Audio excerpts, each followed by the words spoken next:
Yay. All right, we are back for another Coaching Conversations Corners, depending on where you're watching it. Today, we are doing the everything is your fault and nothing is your fault paradox of personal responsibility. And we came up with this because, I mean, it's kind of true to how we grew up. Like, especially if you are raised and socialized as a femme person, you know, it's your responsibility to fix everything, and you need to make sure everyone's needs are getting met, and you need to do all of the things all of the time so that nobody else ever has to feel uncomfortable. But then we turn around and we watch nobody else is taking responsibility for anything that they do. So then it's like, well, is everything our fault or nothing our fault? Right. It's like your words are telling me that everything is my fault, but then I also see in your actions that, like, apparently as an adult, like, nothing is your fault. So does that mean when I grow up, nothing will be my fault? Or is everything always going to be my fault? Or, and then we end up operating as though everything is our fault for most of our lives. So then we get burnt out and frustrated and angry and resentful and. Mm-hmm. And on the other side of the equation, you have people typically raised and socialized as men who are used to never being held accountable for anything and getting everything that they want and never having to feel uncomfortable. So then when the dam finally bursts and you're like, I can't do this anymore, then everybody's left wondering, well, what the fuck happened? I forgot to bring my water this time. Oh, so. I wish I could share mine from afar. Wouldn't that be nice? But yeah, so it creates this like really complicated life system that feels not so great most of the time. Yeah. So then the question becomes, how do we undo this? Mm-hmm. So how do we undo this? How do we undo this? Because being told that everything is our fault as we're growing up, and even if it's not explicitly in words, right? It doesn't have to be. I feel like often it's not. Those exact words aren't used, but the message is still there. Like, yes, it's very covert. Absolutely. And so we grow up with this idea that, you know, everything is our fault. And did we already talk about this? Like the idea of like somebody else is upset. And so like then we feel like we have to minimize ourselves and make ourselves smaller in order to not like make it worse for them. I feel like this is in the same vein as that. Yeah. And so then you end up like with these people-pleasing tendencies, which we have absolutely talked about. Mm-hmm. I think I published that one last week too. Yeah. And then you're looking around and you're like, but is it just me? Like I'm doing everything I can, like to make the people happy and like to not upset you and like to fix it when I do upset you, but like nobody else seems to be doing this. So I don't want to be on your extreme, but I don't want to be on my extreme either. So like, how do I land in the middle? What do I do? And it's funny how you mentioned like wondering, is it me? And everybody's wondering that. Like that is so true of my experience with my friends, with my clients, with like anybody. Everybody's coming to me and being like, I think this is just a me thing, but I really, really fucking hate this. And I'm like, no, it's not just a you thing. But multiply that times 100. And this is why I like really want to have a group program around this, because then I can get all those 100 people telling me the same thing, feeling isolated and alone, so that they can tell each other. And then community is born and like, oh, this sense of relief. And like, it's not just me. It's not unique to me. And I think one thing that this also comes back to awareness, because once you have the awareness of like, oh, this is a message that I have been sent. This is how I'm feeling. I feel like I'm carrying this weight and I don't want to anymore. And first, just having the awareness of that helps immensely, because even if you're not ready to act differently, just being able to think differently and think like, okay, well, I know that this is the choice I'm going to make, but I don't want to be making this choice. Like that's still a really good first step to get to a place where you're like, okay, no, I'm not going to do this anymore. This is not my responsibility. And then you're making different choices. So I also want to point out too, that there's an intermediary between that too, because that's where I ended up stuck at when I developed this awareness. It didn't feel like a relief. It almost felt worse, because all of a sudden I was aware that this was happening and I didn't know what to do about it. I didn't know that I could ever get out of it. So like I spent probably months from that first like eye-opening experience going, how the fuck do I handle this? How do I do this? You're and in I this felt like I was drowning. Yeah, you're like in this miserable limbo suddenly. Yes.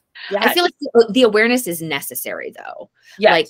Like I can't imagine like realizing that you have this and then just immediately jumping to, oh, like this is totally fine. I can just like make these changes, right? I feel like that middle step is kind of a necessary place, but I totally get that of feeling like stuck there and almost like it's worse. I definitely experience that still sometimes. Right. But so what you said too is also interesting because from an observational standpoint, that is what it looks like. It looks like awareness, change. Like that's what happens. But the internal experience that I think people are afraid to talk about is like, okay, I've developed this awareness. Now what the fuck do I do about it? I had this experience like in real life. I got to a point where I was like, okay, I've been aware of this for a while and now I'm ready to do something differently. And the people that it impacted, they were like, what is happening right now? This is coming out of left field. And I was like, turns out it's not. You just haven't been in here with me. Right? Exactly. Well, I mean, and I feel like that's very true to like my brain in general, because I often get, because I'm a verbal processor and I process out loud, talking at people still helps me process more than just thinking about it does. Yeah. And so like I'll be having a conversation with somebody and I'll say something that will solve a whole problem. So then I'm for them, it looks like I jumped from here to here, but they were not in the middle. Yeah. And they're like, what the fuck just happened here? You know, that verbal processing thing is an ADHD thing, right? Oh yeah, absolutely. Because we don't think in dialogue. And so most people can have that internal dialogue themselves and have the conversation and work it out. And like, it's way too fucking messy. And so we need to actually say the things to organize it and get it out. Yeah, because I do have that internal dialogue. It's just far more effective if I'm saying it out loud. I only have that internal dialogue when I stop to think, do I have an internal dialogue? And then I'm thinking that way, unless I'm like imagining a conversation. So I can imagine a conversation or I can have jumbled up thoughts, unless I'm thinking, oh, do I have an internal dialogue? And then suddenly all my thoughts are really linear. And I'm like, well, yes, of course I do. There it is. You just have to slow it down enough to make sense. Yeah. It's like, what I was probably a TikTok or something, and they were talking about how they took some atoms or something and put them under a microscope. And when they looked at it, it formed something. But when they looked away, it was not forming anything. And so it was like some sort of quantum physics. I mean, it's fascinating, but like way over my head. Right. And it almost feels like the same thing. Like when you're focused on it, it organizes. But when it's just playing in the background, chaos. Okay. So I had a thought. So when you've come to this awareness of like, okay, I have been conditioned, I have been taught, I now believe that like everything is my fault and I need to take responsibility for all the things. That's not the case, but I also don't want to end up way the fuck over there. You have the awareness, and then what? It reminds me of, gosh, what workshop was this that you did? Was this I don't think this was a boundaries workshop. Was it communication? I don't remember. One of your workshops. One of them. And you tell people to start with like a low stakes situation. Yes, it was the communication. Okay. Yeah. Yes. Talk more about that. Tell us. Okay. So, yeah. So like when you start getting into like discovering and the awareness that comes with personal responsibility and all of that stuff, it feels like really, really overwhelming, because you're used to, even though it was never true, you never, ever, ever had control over another person. You had this idea that you did, you thought you did. So this element of like being able to control things existed for you.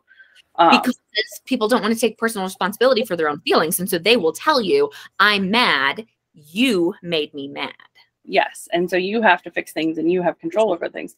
So then when you develop this awareness, all of a sudden you're looking at all of these things going, well, I can't actually do anything about that. Like, I can't actually fix this. I can't actually control this, like this, that, and the other. So then it's like, so how do I handle this? Because it's very overwhelming. And you're like, okay, so I can't make this person, I use my husband as my scapegoat for all of my examples, but like, I can't make him fulfill his responsibilities in the house. So like, how do I go about handling this? And this is where the preface conversation comes in. And it says, hey, this is this new thing that I've learned. This is this new way that you can expect me to behave. And this is what's going to happen if things don't go the way that I need them to in order to meet my needs and my wants.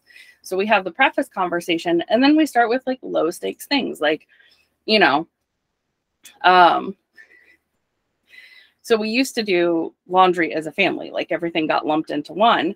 And so when we started disentangling our codependency and like, for my own sake, I needed to not be responsible for everybody else's shit. And so when we started doing this, one of the things we did was separate out laundry. So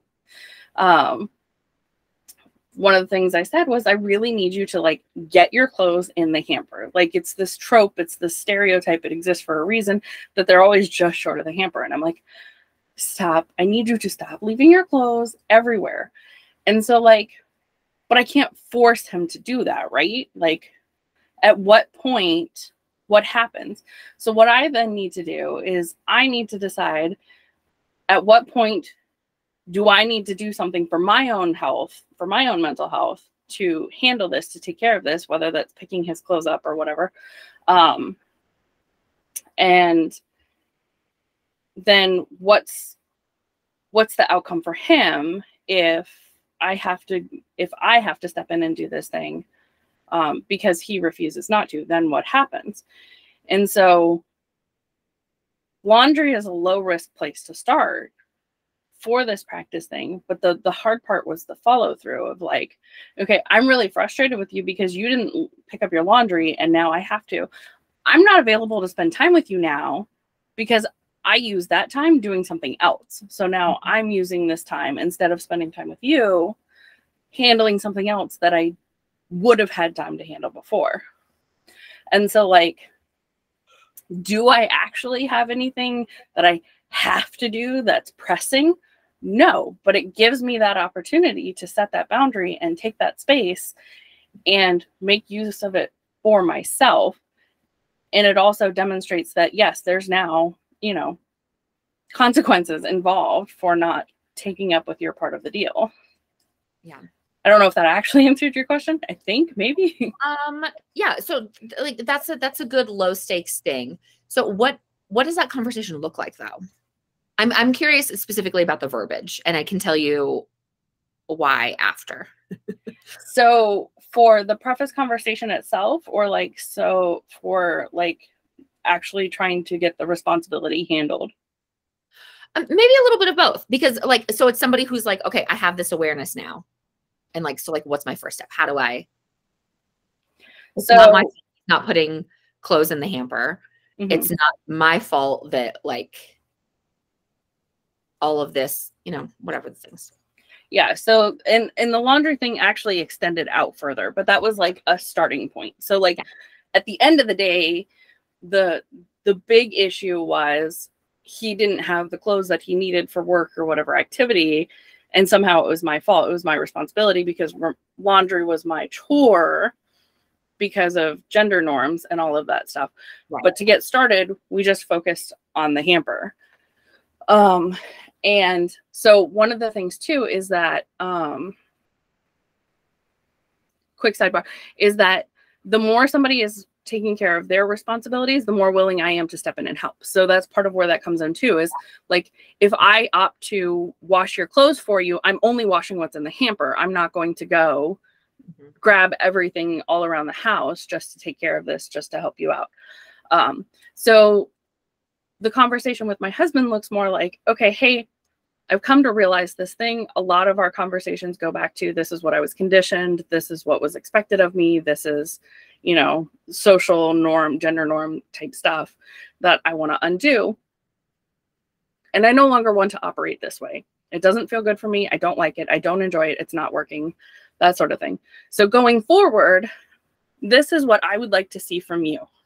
Again, would like, because can't force. And this is why, you know, it affects my time, my energy, my peace of mind, my ability to handle my shit. Like if you've left a whole bunch of stuff in my way, I now have to go clean up your shit in order to get my shit done. And this is what it will mean for me. So I will be less stressed out. I will have more energy. I will have more time, this, that, and the other. I personally acknowledge the fact that I can't control someone, because if you're dealing with someone who's doing this intentionally and not someone who's just doing this because of the way they were conditioned, those are two very different things. But if you're doing this with someone intentionally, it's kind of like taking the wind out of their sails by calling it out ahead of time. Yeah, I can't force you to do something because they want to turn it into a game where they are backing you into a corner that says, ha, I made you do this anyway, even though you said I can't force you to. I did it. So I like to call it out ahead of time and say, well, I can't force you to do anything, but I will create my own workarounds, and that will be your problem to deal with, not mine. Did I get a little bit petty? Yes. Yes, I did. He left his stuff in my way, and so I had to deal with it. So I took it and I put it on his side of the bed. Everything of his that I had to pick up to move out of my way to accomplish my goal is stuck on his side of the bed, and then I didn't touch it again. And so that was one of the ways that I handled, you know, there's going to be a consequence, but I lost my train of thought. I know this is expected, but what do you need me to answer next? No, I think that's good. And so the reason I was asking about the verbiage is because as I was listening to you talk about, like, you can't make somebody do something. And when you're setting the expectation of like, I'm willing to do the laundry, but like, here are the parameters that I'm going to work under. It reminded me of like this thing that I learned in parenting about how with kids, and really with all humans, this particular thing was geared towards children, but like it's applicable to all humans. Like when you phrase something in the positive, you're more likely to get the results that you want rather than if you phrase something in the negative. Like, so super simple example. We're not going to the park until you get your shoes on versus like, as soon as you have your shoes on, we'll go to the park. And so I was thinking about it in terms of this laundry example and like, and I'm curious what it would be like implementing this like with an adult, because I do think like the pre-conversations are necessary. But like, instead of, I'm not doing your laundry unless it's in the hamper, then it's, I'm willing to do the laundry for the house as long as it's, I will wash whatever is in the hamper. Yeah. And so that's how you would do that. Like if you maintain. So in my case, I only do things like that to help out, like part of the delineation that I wanted and that I needed. And it's not just for my husband too. We do this for the kids so that they are learning this as they grow, so that they are responsible for this whole process on their own now and getting that practice now while they're still young, so they don't end up as humans who rely on other people and can't function without other people. But separating it out like that, it then becomes, you know, I'm more than willing to help you out, but this is how I will help you out. And anything outside of that, you're responsible on your own for. And I use that for a lot of things. But that's why it's like really important to know what your wants, your needs, your limits, all of those things are, so that you can clearly communicate that to people. And so then you don't end up in this trap of like, oh, well, I said this, but then this other thing happened. So now I guess I'm, you know, put my foot in my mouth and now I still have to take care of everything anyway, all the time. But if you know what your wants, your needs, and your limits are, then you can mitigate some of that before it even happens. Okay. So the laundry was a very low risk and tangible thing. What about things that are not so tangible, when it's like, oh, everything's my fault, like separating what is your responsibility and what isn't, when it's not, when it's more like emotional things? Okay. So the first thing with that is to figure out how you can catch yourself in the moment. Because a large part of my problem was not actually my husband making me responsible for things. It was me assuming that responsibility because that's what I had been conditioned to do. Now, there were other ways that he was trying to make me responsible for things that were not mine to be responsible for. So it's getting really clear on like, how can you catch yourself taking responsibility for something that's not yours versus how is somebody trying to put it on you that you need to be responsible for fixing this. So that's the first thing, is to figure out what works for you is in terms of catching that. And for me, it's usually just asking myself, am I trying to take responsibility for something that's not mine? Is this really in my control? Or is this my conditioning talking? Or is this a person trying to make me responsible for something that's not mine? So when it's emotional stuff, it's definitely a more difficult conversation. First of all, and I didn't mention this before it happens, but it tends to happen. It tends to be more difficult to navigate with emotional stuff. And that's defensiveness. People get really, really defensive, and it's hard to get underneath all of that when you have a defensive wall up. And then I just try and explain my experience as best I can. And what I do is I'm really good at turning it around into an observable situation where they felt the way that I'm feeling now. Remember this time that this thing happened and you felt this kind of way and this was your reaction and this was your experience of it. That's how this makes me feel. When this happens, I feel this way. And as a result, I want to be alone. I don't want to spend time around you right now. I don't have any energy to do the fun things that you want to do. I'm not in the mood to, you know, have sex or clean the kitchen, whichever thing you're trying to get done. Like, when I can relate it back to something they've experienced, or I relate it back to how would you handle this if this was a child? This is what would be developmentally appropriate for a child to experience. This is what would be developmentally appropriate for a teenager to experience. Can you remember feeling this way about these things at this time in your life? And usually one of those two things will make the connection for someone so that they can empathize and be compassionate to my position. Will they still do what I want them to do? Will they still make a choice that lines up with my wants and needs? Not guaranteed, but at least it helps. Yeah. That's a good thought. That's something that I do with my children, is when especially like if I have a reaction to something that they've done or said or not done or not said, I do try and break it down for them. So that way it's not just like the very linear thinking of, oh, I did this thing and I made her mad. Like I keep doing these things that upset her. I'll break it down and I'll be like, okay, do you remember when, give the example, when this happens, then I feel this way. You did not make me feel this way, but like, this is how I react to these types of situations. And I like to use when it's, you did not make me feel that way. This is how I felt. I often use the phrase, the net result is still. So then it's not assigning blame. That's harder with a, well, yeah, but I'm still thinking in adult mode, but yes. Yeah, right. Yeah. Like, but yeah, and I mean, with the kid, well, with anybody, again. So you may have seen this, but I posted something last week, was like, do I coach the way I parent or do I parent the way I coach? Because there's so much crossover. There's so much similarity to the way that you break things down. And I think a large part of that is because a large part of the work that I do boils down to reparenting. This is all shit that we should have gotten when we were kids. We didn't. So now we're making up for lost time, but we have to go all the way back to the beginning to set the foundation.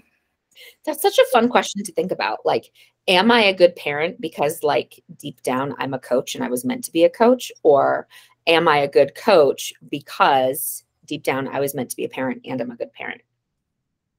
For me, it was definitely the coach part first, because my conditioning told me that I wanted to be a mom, and that parenting was, being a stay-at-home mom was my goal in life. And like, now that I'm an adult and now that I'm like here, I'm like, wow. So I never really actually put any thought into what I wanted. I just kind of went along with what they told me. And parenting is probably not what I would have chosen if I had known that there were more options. Ooh. So for me, it's definitely, I parent very well because I'm a coach by nature. I was not meant to be a parent, but I love my kids and I do the very best that I can by them, by teaching them how to be good humans. Yes. Yeah. That's a thing that comes with a lot of backlash. I mean, I know parenting has always been part of your plan, and that was something that you really wanted. But in circles where people start to come out a little bit about like, shit, I never should have been a parent, there's a lot of backlash that comes with that. Like, oh my God, you must hate your kids. No, I don't hate my kids. Like, right. Yeah.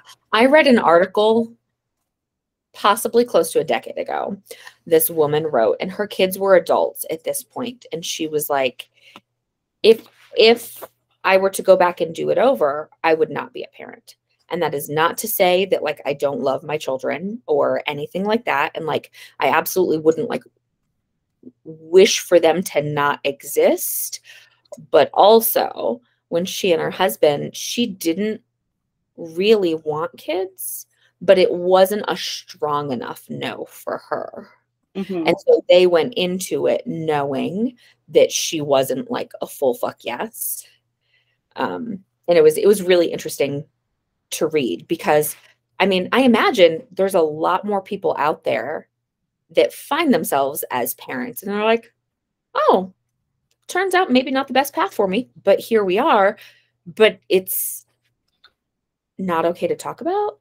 It's not. So I always say that parenting is the only job that you can't find out that you hate until you get into it, and then you can't leave it. And like, yes, there's always going to be people who say, well, you can adopt, you can have your kid adopted, you can abandon them. People abandon their kids. The average person is not going to do that. Right. So yeah. But I'm really curious if you read like the same thing that I did, because that was my eye-opening experience. She and her husband had kids because her husband wanted them. And she basically parented during the day. And then as soon as he got home, she clocked out. And like, that was it. She did not parent if her husband was home. She did not have anything to do with it. That was their arrangement. Interesting. I don't remember if that was in there. But that thing that I read, that was my eye-opening experience. That was the one that made it connect for me. That was like, oh, I became a parent, and it was not, and you know how I feel about this, it was not a fully informed decision. I did not have all of the information about becoming a parent. And so here I am years into it going, what the fuck happened? Why don't I feel like, I'm doing the right thing? Because like, I know it's normal to feel like you're not getting it right as a parent. Right. Because there is no like, right. Right. But it's not as talked about to feel like, oh shit, I never should have been a parent. And like, then what do you do? And it's so isolating, and you try and talk about it and people jump down your throat and tell you they're going to call CPS on you and like all of these terrible things. And like, my kids are so well loved. My kids are so well taken care of. My kids are learning how to be healthy humans. I love them, but I did not make a fully informed decision when I had kids. Yeah. My first time, I was still operating off of Catholic guilt and Catholic doctrine. I think people always try and like put a rose-colored veil over parenting and having kids. I was thinking about this over the last few days. And like when you have a baby, like the baby stage is really hard. And people are always like, does this get better? Does this get better? Does this get easier? Does this get easier? Parenting in general? No, parenting in general does not get easier. It absolutely does not. It gets different. It's just different. With the hard phase you're in right now, that phase will disappear and there's a new hard waiting for you. After each phase is a new hard. And it's very subjective which one is harder.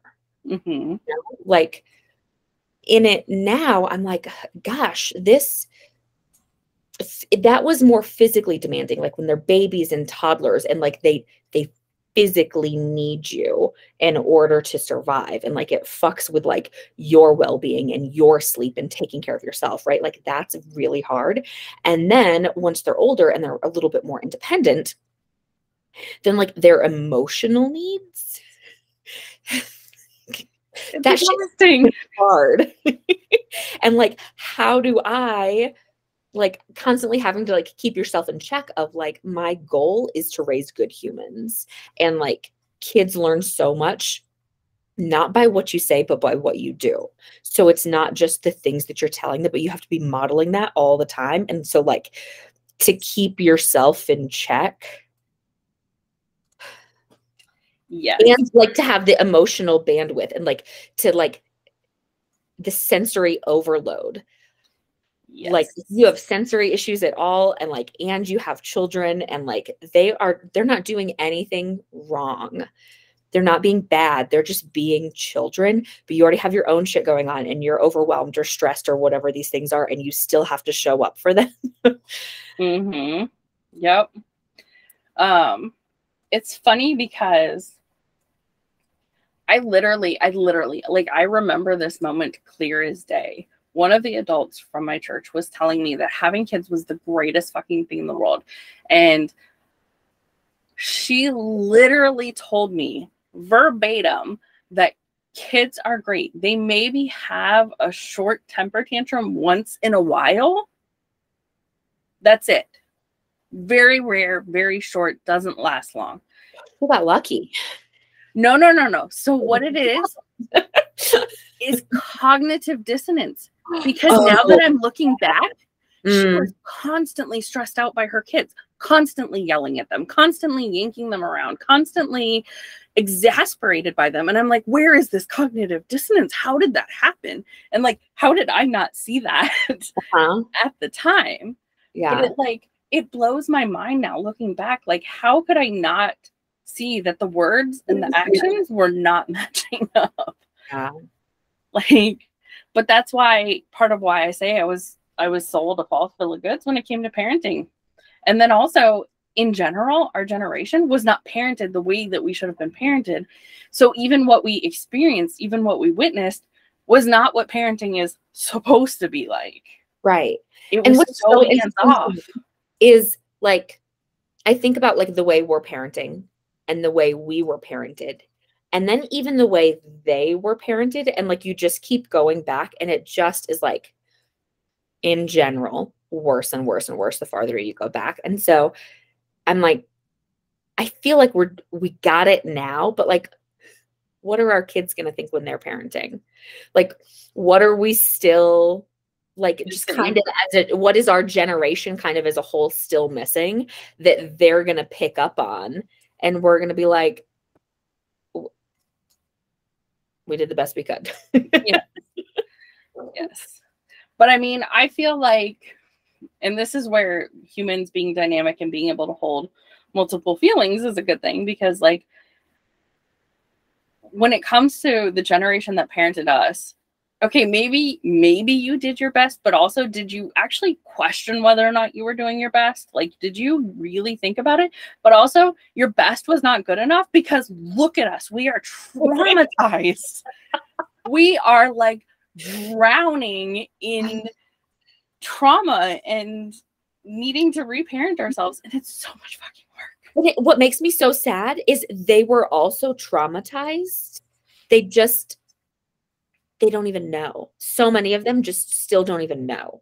Yes. Right? It, like they don't know how to recognize it and the impact that it's having. And like, they don't even know that it's there as something that then needs to be undone. And I'm like, I kind of feel like that's worse. Yeah. I mean, not necessarily harder. This is hard. Yeah. Being in the dark is not the hard part. No. But, and that's the thing that I see a lot of people struggle with too, is that feeling of like, okay, maybe my parents did the best they could, but that was not good enough. And like being able to hold those two feelings and feeling guilty for feeling like they didn't do their best and they didn't do good enough, but also feeling like really let down because holy shit, like I should not have to be going through this. Oh, and then sometimes, you know, you have the thought of like, did you do your best? How the fuck could that have been your best? Right?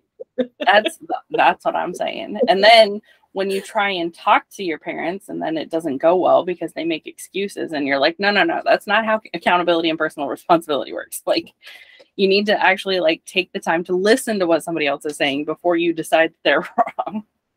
Yeah. So. Well, that took a turn. It did, but this is why I like this, because turns are good. Turns are okay. I am all for this. And I mean, it does kind of play into it anyway, because there is personal responsibility. And like, you know, I've told my kids that I am doing way better than the generation that parented me. We talk about things in very broad terms of like, this is what we experienced. So this is where we're coming from. This is where we had to learn from, especially with my firstborn. I was not a very good parent for the first couple years there. I did not learn all of this stuff until they were a little bit older. And I was like, you know, this is where I was coming from.